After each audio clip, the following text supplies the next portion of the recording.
প্রতি বছর দোলের পর আমাদের এই মা ওলাইচণ্ডী মন্দিরের বাৎসরিক মেলা হয় বা মানে বাৎসরিক পুজো হয়, আর তাকে কেন্দ্র করে না এই এলাকাতে বিশাল মেলা বসে।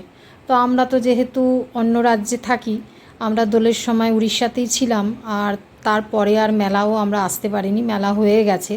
তো আজকে যাবার সময়, বাজার যাবার সময় ভাবলাম এই মন্দিরে একটু প্রবেশ করি। এর আগে আমরা এসে পুজো দিয়ে গেছি, তো মন্দিরে একটু ঢুকে তারপরে মাকে প্রণাম করে তারপরে বাজারে যাব।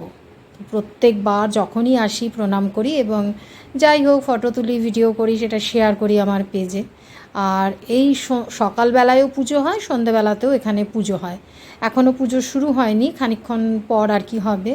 এখানে সব নামে আর কি খোদাই করা আছে, যারা এই মন্দির তৈরিতে তাদের কিছু দিয়েছিলেন আর কি, সাহায্য করেছিলেন।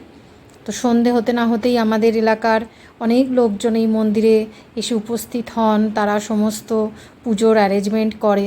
প্রত্যেক দিনই যে নিত্য পুজো হয় সেটাতে বেশ সুন্দর লাগে। শনি মঙ্গলবার বা কোনো অনুষ্ঠানে তো ভীষণ ধুমধাম করে পুজো হয়। তো বাৎসরিক মেলা বা বাৎসরিক পুজোটায় আমরা আসতে পারিনি, খুবই খারাপ লাগছিল, কিন্তু কিছু করার নেই। বাইরে থাকলে অনেক কিছু এরকমভাবে আর কি মিস করতে হয়। তো আজকে মন্দিরে ঢুকে একটু প্রণামও করলাম আর ভিডিও করে আনলাম।